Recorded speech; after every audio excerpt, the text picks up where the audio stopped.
तो hello students, आपको याद होगा कि कल हमने विद्युत क्षेत्र रेखाओं पर 9 न्यूमेरिकल क्वेश्चंस कर लिए हैं। सॉरी, 8 क्वेश्चंस किए थे। तो चलो अब करते हैं 9 नंबर क्वेश्चन। तो सब कोई बाबू असाइनमेंट निकाल ले। 9 नंबर क्वेश्चन देखिए। 9 नंबर क्वेश्चन कह रहा है कौन सा सही है। बाबू पहले तो रेखाओं को खींचा गया है। ये विद्युत क्षेत्र रेखाएं ऐसे ऐसे खींची गई हैं। ये वाला पॉइंट कह रहा है ए है, ये वाला पॉइंट कह रहा है बी है।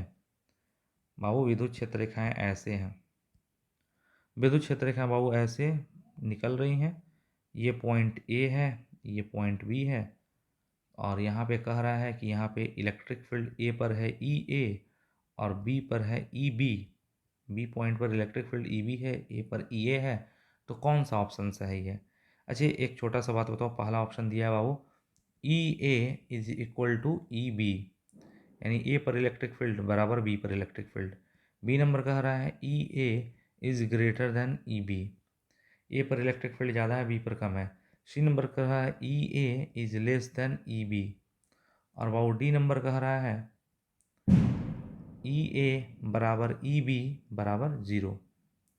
एक छोटा सा तो बात इसी तरह देख लिया जाए तो ये बिंदु ए है। हमें पता है भाई कि बिंदु ए के पास अगर कोई सतह लिया जाए, बिंदु ए के पास कोई सतह लें तो इस सतह से 5 रेखा गुजरेगी, 5 विद्युत क्षेत्र रेखाएं गुजरेंगी। और वही इतना ही बड़ा एरिया अगर बी के पास लिया जाए तो यहाँ पे सिर्फ सिर्फ और सिर्फ एक रेखा गुजरेगी। तो यहाँ पे इलेक्ट्रिक फील्ड 5 रेखाओं की वजह से ज़्यादा मजबूत होगा, यहाँ पे इलेक्ट्रिक फील्ड कम मजबूत होगा। तो ई ए ज़्यादा होगा, ई बी कम होगा। तो E A is greater than E B, right option is B. तो भाई ये तो एकदम सीधा साधा क्वेश्चन था ना जी। 9 नंबर हो गया। भाई 10 नंबर क्वेश्चन देखते हैं हम लोग। भाई 10 नंबर क्वेश्चन देखिए अपने असाइनमेंट का। 10 नंबर क्वेश्चन कहता है कि यदि Q1 बराबर 12 मिली कूलाम, बाबू ये आवेश दे दिया है Q1 और ये आवेश दे दिया है Q2। कह रहा है कि यदि Q1 बराबर 12 मिली कूलाम, बाबू ये Q1 है, ये Q1 दिया है 12 मिली कूलाम। तो Q2 का मान फिगर को देख के बताना है कि क्या होगा। बाबू Q1 में से एक रेखा, दो रेखा, तीन रेखा, चार रेखा, पांच रेखा। Q1 की 5 रेखा Q2 में घुस रही है। बाबू Q1 प्लस चार्ज है, इसीलिए Q1 से रेखा है Q2 में जा रही है, Q2 माइनस है। तो बाबू Q1 की 5 रेखा Q1 से निकल के Q2 में जा रही है, ठीक है। और बाबू इसकी अन्य 7 रेखाएं, 1 2 3 4 5 6 और एक 7।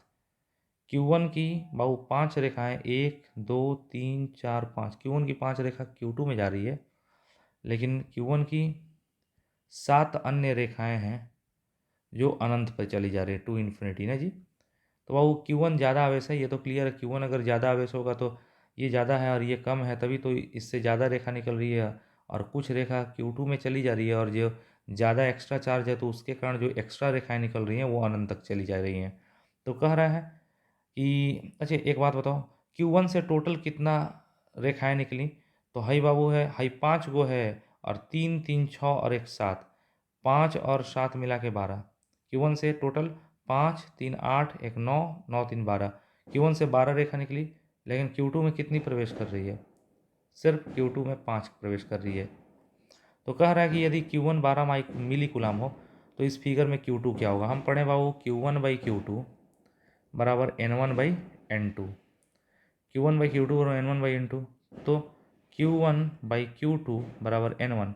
N1 है पहले से निकलने वाली रेखाओं की संख्या, तो N1 पहले से निकलने वाली रेखाओं की संख्या। पहले आवेश से बाबू कितनी रेखा निकली? 5 3 8 एक 9 3 12, 12 और बटा N2। N2 है दूसरे से निकलने वाली रेखाओं की संख्या या दूसरे में समाने वाले रेखाओं की संख्या। तो Q2 में कितनी रेखा समा रही है? 5, तो 12/5। N1 है पहले से निकलने वाली रेखाओं की संख्या 12 और दूसरे में इसमें 5 जा रही है। लेकिन देखो Q1 कितना दिया है? 12 मिली कूलाम। तो 12 मिली कूलाम बटा Q2 बराबर 12/5। 12 से 12 कट गया तो Q2 बराबर 5 मिली कूलाम। तो बाबू ये आवेश हो गया 5 मिली कूलाम।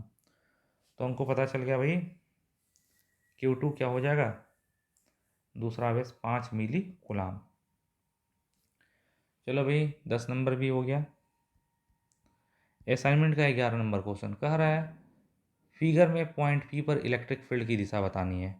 बाबू यहाँ पे माइनस चार्ज है, यहाँ पे प्लस चार्ज है, प्लस से रेखा निकलती है और प्लस से रेखा निकल के माइनस में जाती है, प्लस से रेखाएं निकल रही हैं, प्लस से रेखाएं निकल के माइनस में जा रही हैं, प्लस से रेखा बाबू निकल रही है और माइनस में जा रही है, प्लस से रेखा निकल रही है, निकल रही है, निकल रही है, प्लस से बाबू रेखाएं निकल रही हैं और प्लस की रेखा आपको तो पता ही है कि प्लस की रेखा जा करके इधर से घूम करके माइनसे में जाती है। तो प्लस की रेखाएं बाबू निकल रही हैं और प्लस की रेखाएं माइनस में जा रही हैं। तो आपसे कह रहा है कि ये प्लस चार्ज है, ये माइनस चार्ज है, और कह रहा है बाबू कि इस बिंदु P पर, इस बिंदु P पर इलेक्ट्रिक फील्ड की दिशा क्या होगी। समझ लीजिए, कह रहा है कि इस फिगर में P बिंदु पर, इस बिंदु P पर इलेक्ट्रिक फील्ड की दिशा क्या होगी। एक काम करते हैं हम, भाई ये तो क्लियर है कि ये प्लस चार्ज है और ये माइनस चार्ज है। तो अब यहाँ से भी एक रेखा खींच रहे हैं, यहाँ से तो रेखा अभी खींचती हुई नहीं दिखाई दे रही है। ये तो तय है कि प्लस से रेखाएं निकलेंगी और प्लस से रेखा निकल करके प्लस से किधर जाएगी, माइनस में जाएगी। तो बाबू यहाँ से भी रेखा गुजर रही थी तो उसको हम दिखा दिए, ये प्लस चार्ज है, हमको P पर इलेक्ट्रिक फील्ड की दिशा निकालनी है ना। तो ये प्लस चार्ज है, प्लस चार्ज से रेखा निकलेगी, प्लस से निकल करके P से होकर गुजरते हुए प्लस से माइनस में चली जाएगी। और बाबू हम जानते हैं कि विद्युत क्षेत्र रेखा, ये विद्युत क्षेत्र रेखा के इस बिंदु पर स्पर्श रेखा खींच दें तो ये इलेक्ट्रिक फील्ड की दिशा बताता है, इलेक्ट्रिक फील्ड ई वेक्टर। तो इस बिंदु पर इलेक्ट्रिक फील्ड की दिशा होगी इधर ना जी, इस डायरेक्शन में होगा इलेक्ट्रिक फील्ड की दिशा P पर। तो भाई ये 11 नंबर क्वेश्चन भी कंप्लीट। चलो भाई अब आते हैं, बात करते हैं 12 पे। भाई 12 नंबर क्वेश्चन क्या कह रहा है, देखो कहता है जी कि Q1 और Q2 में कौन सा निगेटिव चार्ज है। देखो यार ये Q1 कह दिया है और बाबू ये आपको Q2 कह दिया है, ये Q1 कह दिया, ये Q2 कह दिया है, और दिखा रहा है कि इससे रेखा जा रही है तो ऐसे ही चली जा रही है। बड़ा सुंदर तरीके से रेखाएं इस तरह दिखाया है कि जा रही हैं भाई, बड़ा खूबसूरत तरीके से रेखाओं को चित्रित किया गया है ना जी, रिप्रेजेंट किया गया है, ऐसे ऐसे रेखाओं को हमने दिखाया है।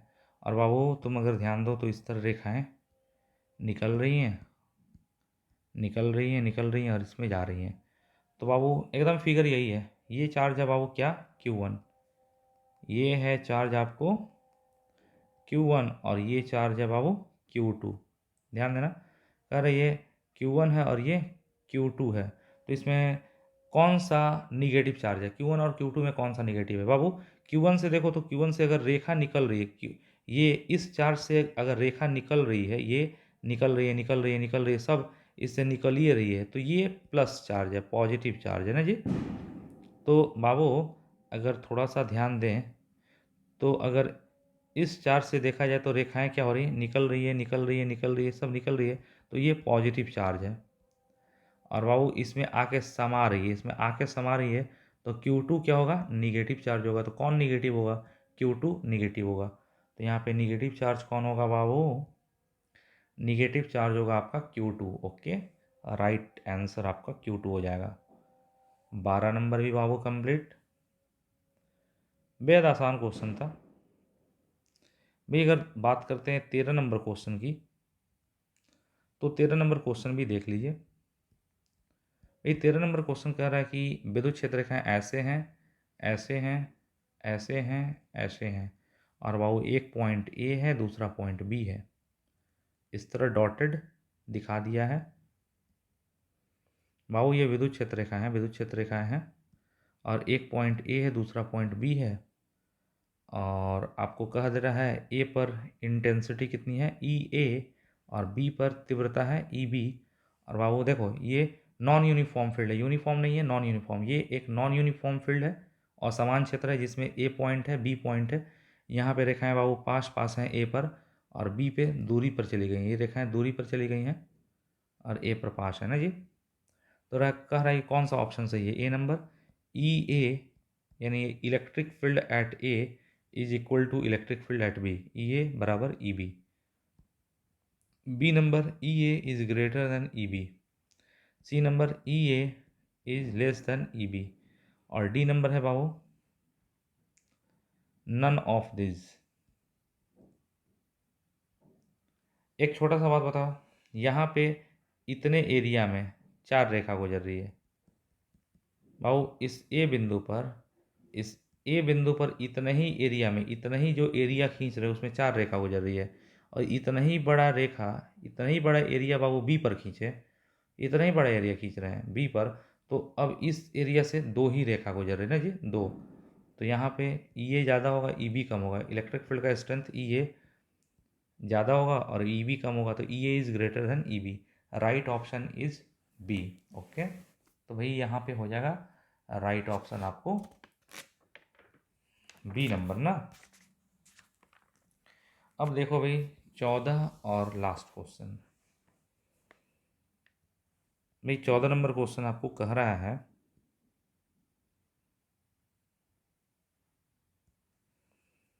फिगर को देखेंगे आप लोग असाइनमेंट में। भाई 14 नंबर क्वेश्चन आपको बहुत सारा चीज़ पूछ रहा है।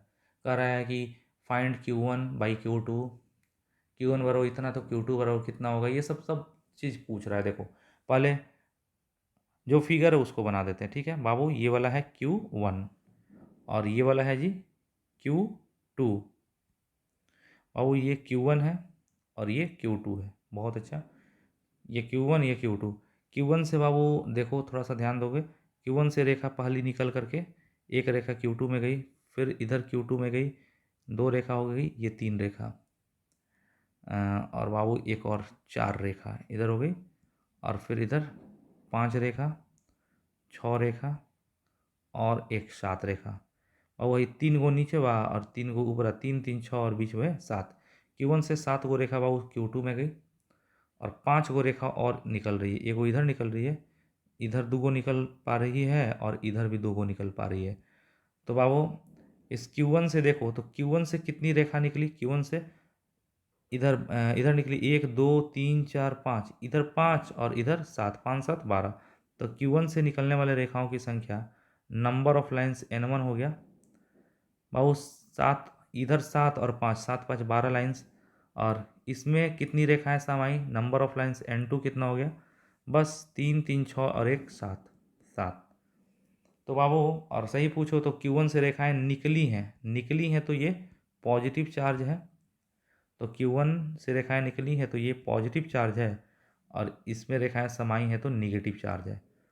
तो चलो भाई, पहले से 12 रेखा निकली है, दूसरे से 7। तो कह रहा है कि इस फिगर को देख करके बाबू, ये वाला फिगर है, इस फिगर को देख करके सबसे पहले ए नंबर निकालना है। Find Q1 by Q2। भाई Q1 बाई Q2, तो तुम पढ़े बाबू, 2 आवेशों का अनुपात Q1 बाई Q2 का अनुपात उनसे निकलने वाले रेखाओं के अनुपात के बराबर होता है। Q1 बाई Q2 बराबर N1 बाई N2। N1 है पहले आवेश से निकलने वाले रेखाओं की संख्या। वो इस पहले आवेश से कितनी रेखा निकली है, N1 है 12, और N2 दूसरे में कितनी समा रही है, 7। तो Q1 बाई Q2 हो जाएगा बाबू 12/7, 12:7। तो Q1 बाई Q2 का मान हो गया 12:7। बाबू बी नंबर अगर थोड़ा सा ध्यान दे दो, कह रहा है कि यदि Q2 बराबर 35, यदि Q2 बराबर 35 नैनो कुलाम हो तो Q1 निकालें। अभी ये तो निकालें बाबू कि Q1 बाई Q2 बराबर 12:7। तो चलो थोड़ा सा नीचे चल देते हैं। चलो जी, यहाँ पे Q2 कितना दिया है, Q2 35 नैनो कूलम, तो Q1 निकालना है। तो Q1 का मान तो Q1 रखो, Q1 तो Q1 बटा Q2 कितना दिया है, Q1 तो Q1 और Q2 है बाबू 35 नैनो कूलम, 35 नैनो कूलम बराबर 12/7, और 7 पाँचे 35 और 12 पाँचे 60, 60 नैनो कूलम। Q1 बराबर हो गया 60 नैनो कूलम। तो अब अगर Q2 35 नैनो कूलम है तो Q1 60 नैनो कूलम होना चाहिए। अब सी नंबर देखो, Q1 और Q2 का साइन बताएं। बाबू उसमें देखना क्या है, Q1 और Q2 का साइन, तो ये अगर थोड़ा सा ध्यान दो, ये Q1, तो Q1 से इस Q1 से रेखा निकल रही है, तो निकल रही है तो ये प्लस होगा। Q2 में रेखा आ रही है, घुस रही है, तो माइनस होगा। तो Q1 पॉजिटिव और Q2 निगेटिव। तो Q1 और Q2 का साइन बताना है, तो Q1 बाबू रेखाएं निकल रही हैं तो पॉजिटिव चार्ज होगा, Q2 में समा रही हैं तो Q2 निगेटिव चार्ज होगा।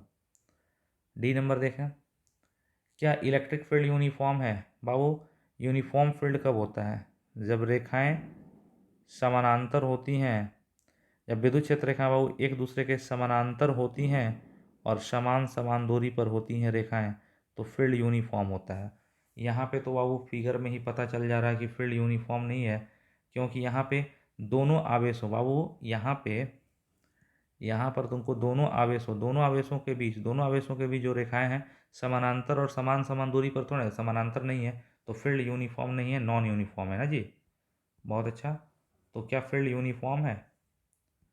तो नॉन यूनिफॉर्म फील्ड है, नॉन यूनिफॉर्म।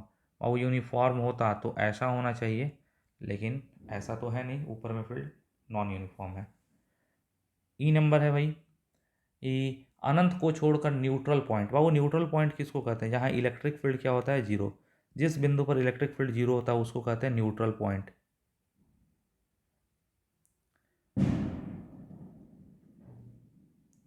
तो बाबू न्यूट्रल पॉइंट किसको कहते हैं? वह बिंदु जहाँ इलेक्ट्रिक फील्ड का मान क्या हो? जीरो, उसी को न्यूट्रल पॉइंट कहते हैं। तो कह रहा है कि हम तो जानते हैं बाबू कि कोई भी आवेश हो, कोई भी आवेश या आवेश का डिस्ट्रीब्यूशन हो, प्लस माइनस कोई भी चार्ज हो, आवेश से अनंत दूरी पर चले जाएंगे तो इलेक्ट्रिक फील्ड तो जीरो ही होगा। लेकिन अनंत को छोड़कर यहाँ पे न्यूट्रल पॉइंट क्या होगा, कहाँ पे होगा? तो बाबू थोड़ा सा अगर ऊपर के फिगर में जाओ तो क्या देख रहे हो? ऊपर के फिगर में अगर तुम ध्यान दो तो ये Q1 चार्ज बड़ा है ना जी, Q1 बड़ा चार्ज है, ये बड़ा प्लस है, और Q2 छोटा माइनस है। तो ये बड़ा चार्ज है Q1 और ये छोटा चार्ज है। बाबू अगर तुमको देखना है तो इलेक्ट्रिक फील्ड कहाँ जीरो हो सकता है, तो बाबू ये तो क्लियर है कि दोनों के बीच में तो जीरो नहीं होगा। इस छोटे चार्ज की तरफ यहाँ पे चले जाओगे, यहाँ पे अगर तुम चले जाओगे छोटे चार्ज के उधर, तो इलेक्ट्रिक फील्ड जीरो हो जाएगा।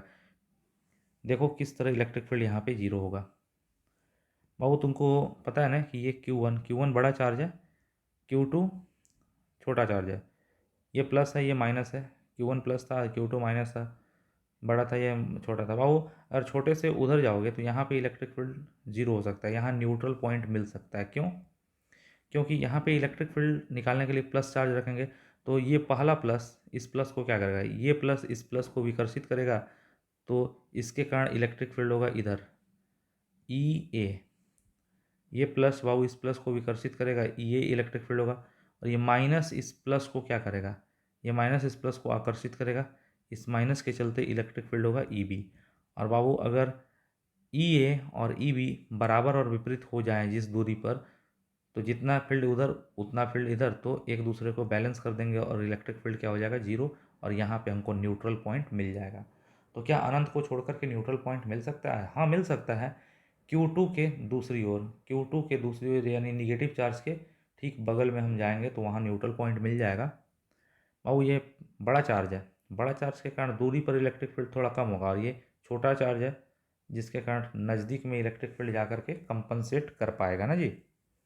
अच्छी बात है। तो हमारा क्वेश्चन था भाई क्या, ई नंबर, कि क्या अनंत को छोड़ करके कहीं न्यूट्रल पॉइंट मिल सकता है? यस मिल सकता है। Q2 यानी निगेटिव चार्ज के दूसरी ओर, निगेटिव चार्ज के बगल में, निगेटिव चार्ज के बगल में, नो जी। ठीक। अब कह रहा है यदि किसी पॉजिटिव चार्ज को चलने के लिए फ्री कर दिया जाए, एफ नंबर देखो भाई, यदि किसी पॉजिटिव चार्ज को चलने के लिए फ्री कर दिया जाए तो क्या वह इलेक्ट्रिक फील्ड ऑफ लाइंस पर चलेगा? बिल्कुल। इलेक्ट्रिक फील्ड ऑफ लाइंस ही तो रास्ता है जिस पर पॉजिटिव चार्ज चल सकता है अगर वो चलने के लिए स्वतंत्र हो। तो कह रहा है यदि किसी पॉजिटिव चार्ज को चलने के लिए फ्री कर दिया जाए तो वह इलेक्ट्रिक फील्ड ऑफ लाइंस पर चलेगा। यस बिल्कुल चलेगा, क्योंकि इलेक्ट्रिक फील्ड ऑफ लाइंस पर धनावेश ही तो चला करता है। ठीक है। जी नंबर कह रहा है बाबू एक्स्ट्रा लाइंस कहाँ एंड करेंगे। बाबू Q1 की जो एक्स्ट्रा लाइंस हैं, ये Q1 की एक्स्ट्रा लाइंस बाबू देख रहे हो, ये Q1 की कुछ एक्स्ट्रा लाइंस है इस Q1 चार्ज की, इस Q1 की एक्स्ट्रा जो लाइंस है ये कहाँ एंड करेंगे। Q1 की कुछ लाइंस तो बाबू Q1 की कुछ लाइंस तो Q2 में चली गई हैं, लेकिन Q1 की जो एक्स्ट्रा लाइंस है वो कहाँ पे जाएगी, अनंत पे जा करके एंड करेंगी, तो वो अनंत पे जा करके एंड करेंगी। तो बाबू यहाँ पे आंसर हो जाएगा जी नंबर अनंत पर। Q1 की एक्स्ट्रा लाइंस अनंत पे जाके एंड करेंगी। बाबू अब कह रहे हैं अनंत को छोड़कर आवेश के निकट कहाँ पोटेंशियल जीरो होगा। तो बाबू आवेश के निकट वही जो Q2 के बगल में होगा इलेक्ट्रिक फील्ड जीरो, तो Q2 के बगल में इलेक्ट्रिक फील्ड तो जीरो होगा, लेकिन पोटेंशियल की बात कर रहा है, अनंत को छोड़कर आवेश के निकट कहाँ पोटेंशियल जीरो होगा। बाबू बड़ा सा आवेश है ये प्लस Q1, ये Q1 पहला आवेश बड़ा सा आवेश है जो पॉजिटिव है, और दूसरा आवेश बाबू Q2 निगेटिव है ना, ये बड़ा है और ये छोटा है। बाबू ये बड़ा आवेश है, तो बड़ा आवेश से दूरी पर चले जाएंगे, तो यहाँ पे जितना पॉजिटिव पोटेंशियल होगा छोटे के कारण नज़दीक में उतना निगेटिव पोटेंशियल, जितना ये पॉजिटिव पोटेंशियल पैदा करे उतना निगेटिव पोटेंशियल पैदा करे, तो यहाँ पे पोटेंशियल क्या हो जाएगा, ज़ीरो। तो कह रहा है अनंत को छोड़कर आवेश के निकट कहाँ पोटेंशियल जीरो होगा, प्लस चार्ज से दूरी पर और माइनस चार्ज के पास, प्लस चार्ज से दूरी पर और माइनस चार्ज के पास पोटेंशियल की वैल्यू क्या हो जाएगी बाबू, जीरो हो जाएगी। Okay, thank you. तो इसके साथ भाई हमने टोटल के टोटल क्वेश्चंस को डिस्कस कर दिया इलेक्ट्रिक फील्ड ऑफ लाइंस पर। भैया आप लोग कोशिश करिए और भी कहीं से क्वेश्चंस अगर मिले तो उनको भी बनाइए, और भाई चैनल को लाइक करो, भाई चैनल को सब्सक्राइब करो, वीडियो को लाइक करो, शेयर करो, ठीक है। Okay, thank you, good night, जय हिंद।